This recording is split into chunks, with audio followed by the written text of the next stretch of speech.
Wednesday, PFTPM, special guest today, Texans defensive end J.J. Watt. That's coming up momentarily. Before that, though, the biggest news of the day, and it's been a very newsy week. This one kind of came out of the blue. Brett Tessler, who represents 49ers running back Raheem Mostert, who had that game for the ages in the NFC Championship against the Packers. Mostert had been trying to get a new contract from the 49ers. He's due to make $2.75 million this year. Hasn't gotten what he wanted, and now he wants to be traded.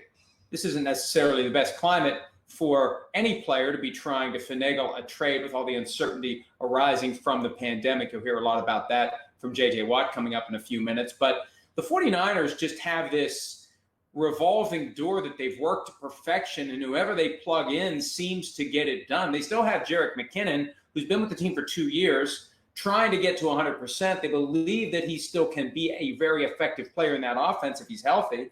They traded Matt Breida. They've got plenty of guys.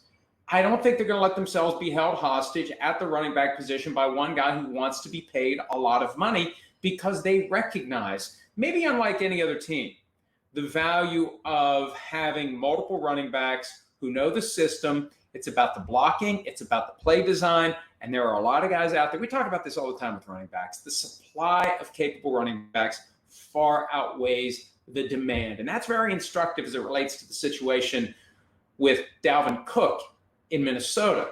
Same offensive philosophy, same approach. And they've got Alexander Mattison who could step in if Cook decides to hold out. Mostert wants out in San Francisco. If they do trade him or if he holds out, they'll be fine with the other guys that they have. And that's just kind of the way it is. And Mostert may not like it, but the 49ers, unlike any other team, understand that running backs, I don't want to quite say they're fungible, but they're pretty close to it.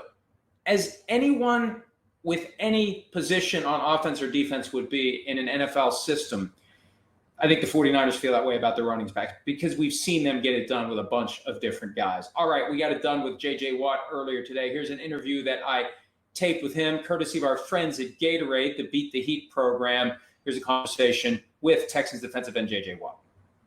Joining me now, three-time NFL Defensive Player of the Year and one of the cornerstone players of the Houston Texans for the last decade. He is the great J.J. Watt. And it is amazing to me. It's got to be amazing to you, J.J. Year number 10 coming up for you. How fast has that gone by?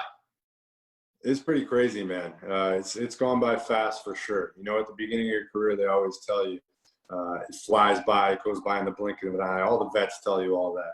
And you say, yeah. But then you get here and you're 10 and you're like, everything they said is true. It goes by extremely fast. I have two brothers in the NFL now. It's wild.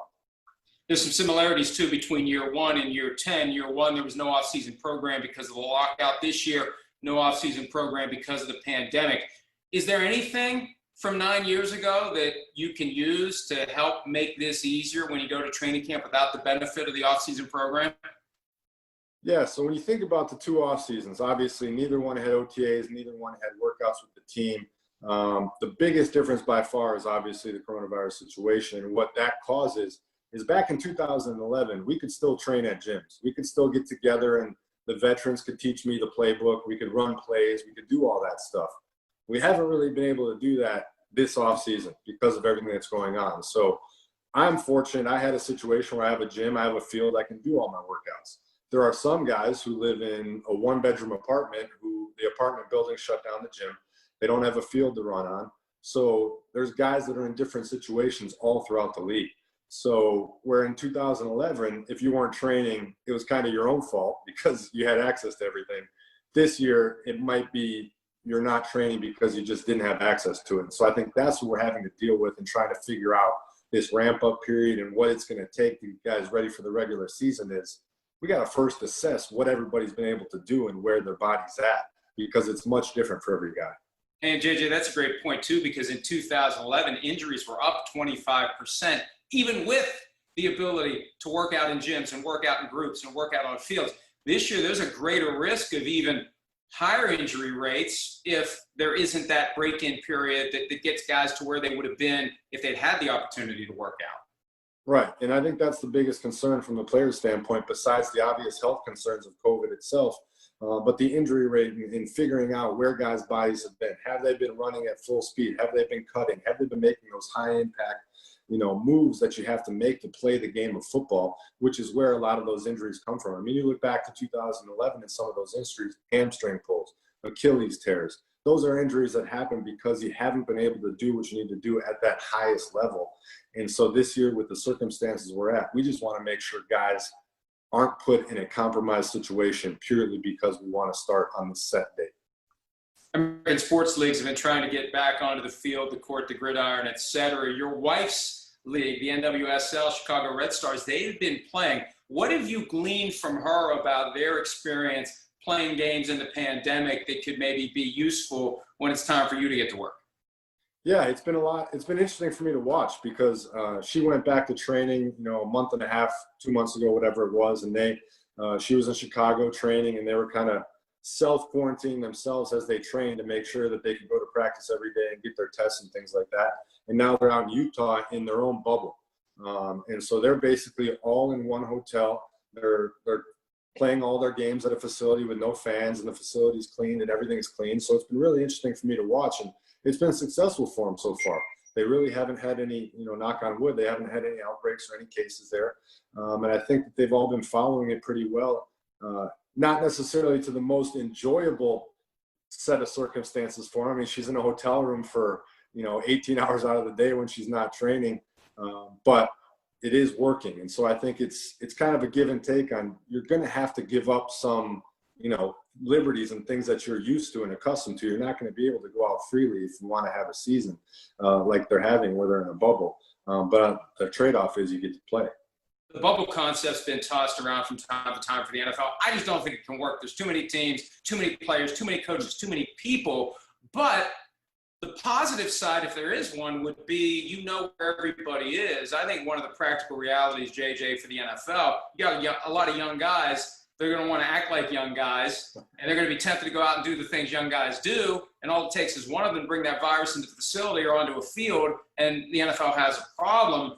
Do you have any plans, any strategies, any ideas for making sure at least your teammates will do what they're supposed to do, just go home after practice, stay there until it's time to come back to the facility? I think that's kind of one thing that we're all looking at the NBA and the MLB to see how it goes for them. I mean, we have an opportunity where we don't start for a little while after they do. So we're got an opportunity to learn. And I think obviously we should be taking that opportunity to look and see what works for them, what doesn't work for them. Do guys follow along with every set of the protocols? Do the teams follow along with every set of the protocol? It's going to be very interesting to see. And for us, obviously, being in our own cities, there is, no matter how you slice it, no matter how hard you try to make it as safe as possible, there is going to be some level of trust factor that's going to have to come into play, where you have to trust that guys are going to be doing the right thing on their free time. And I think it's very unrealistic to think that it's 100% safe. I don't think that's a realistic thing to think. It has to come down to how safe can you possibly get it? And are you comfortable taking that risk? And that's where you have to have that option, where if you're not comfortable or if you're in a compromised situation, you have to be able to have that option to not be there.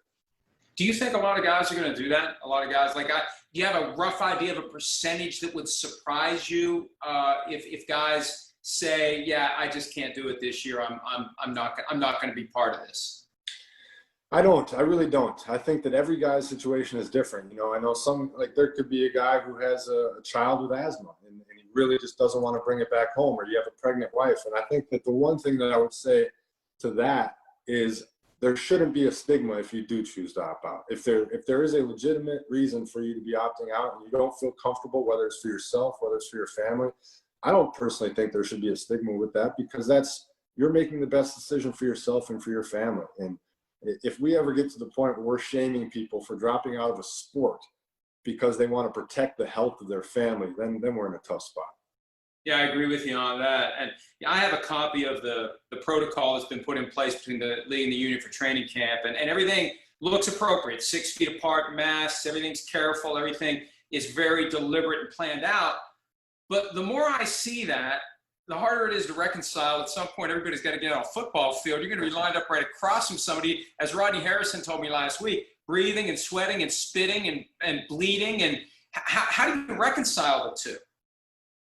That's what we are trying to do. So as players, I've been on these PA calls the last, we've got calls every 3 days now as we get closer, trying to figure all this out. And the biggest thing that we want is just answers to these questions that we have. Just like you have a question there, how we want answers to the same questions. There's more questions, not just that. There's other questions. And so the last thing that we want as players is for this report date to be set in stone and for us to be bumping up against this report date, and then we hastily put things together just because we want to make sure that that report date is met. I think the most important thing for us is getting everything right so that everybody feels as safe as possible, as comfortable as possible with what we're going to do, whether that is on the report date, whether that's pushed back, whatever it may be. But I just don't want us to get into a situation where we bump up to this report date and we say, oh no, now we got to figure it out. That's where you get yourself into trouble. I want to let you keep on your schedule, JJ. You're here on behalf of the Gatorade Beat the Heat program. Tell us more about that. Yeah, so like you said at the beginning of this interview, 10 years I've been in this league, and we actually started the Gatorade Beat the Heat program 10 years ago. When I came down here from Wisconsin down to Houston, it was a climate shock for me. I mean, it's 110 degrees. There's humidity like crazy down here, so I had to learn how to beat the heat myself. And one of the biggest things I learned was that if you weigh yourself before a workout and you weigh yourself after a workout out in the heat, every 1 pound of body weight that you lose, you have to drink 20 ounces of Gatorade to replenish yourself. So during training camp, I mean, you could lose 6, 7, 8 pounds depending on the heat, depending on pads and everything. So it's extremely important to get that electrolytes back in your body and to replenish yourself so you're ready for the next day. And this year more than ever, it's going to be important because of how hot it is. We're training on our own, and now there's going to be many protocols in place. So Gatorade's been good to me, and they've always helped me beat the heat. So I'm just trying to pass on the message. I saw a tweet that you had about a month ago about the possibility of the face shield inside the face mask all the way down. That does not beat the heat, does it? My second year in the league, I thought it'd be cool. I put a visor on my head. I was like, it looks so cool. I want to put a visor on. I had it on for about 3 periods of practice, and I said, take this sucker off. I'm going to die out here. I literally, just the face one. So now you're going to put something around my mouth, and you can keep that. If that comes into play, I don't think you're going to see me out there on the field. Well, hey, JJ, we wish you all the best. We hope football gets it all figured out. Hope to see you on the field this season. Look forward to talking to you again soon. Thanks. I appreciate it. Have a good one. All right. Take care, pal. Thanks again to Gatorade and JJ Watt for giving us some time today. And look, it really is becoming more and more clear as we get closer to July 28th that there is no certainty. There is no sure thing. There is no way to reconcile social distancing with playing football. And the problem is, and look, there's nothing political about this. It shouldn't be regarded as political. It's reality. In the United States of America, we have failed to take the pandemic as seriously as other countries have. Period. Full stop. Premier League, playing games. Bundesliga, playing games. Why? Because the virus isn't running rampant in those countries. See, this isn't about whether and to what extent things will be safe in a facility or on a practice field or in a game site. This is about whether or not you can keep your guys from getting infected elsewhere and then bringing it to work and catching it before they infect someone else. That's now the risk. And we didn't think that was going to be the situation by the time August and September rolled around.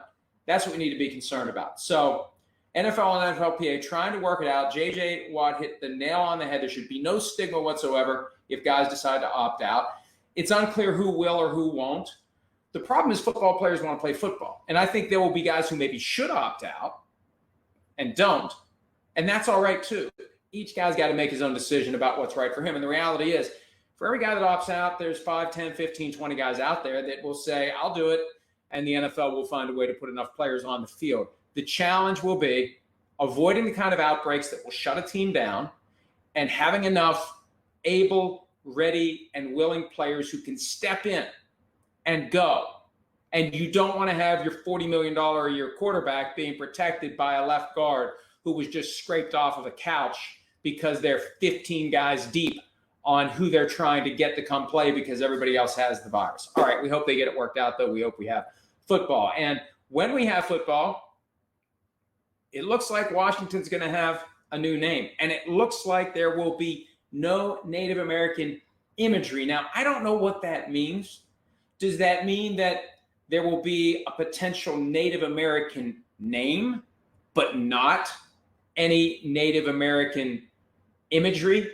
I don't know. But I think at a minimum it means, in addition to the word being taken off of the bottom of the neck of the jerseys, you're going to have the logo scraped off of the side of the helmet, and something new is going to be placed on there. And look, the Washington Post had a story yesterday explaining how difficult it is to change the name of a franchise, to rebrand a franchise quickly. It takes time. Trademark applications have to be filed. Things have to be done. You don't just flip a switch and change the name. But here's the problem. The problem is this name should have been changed a long time ago.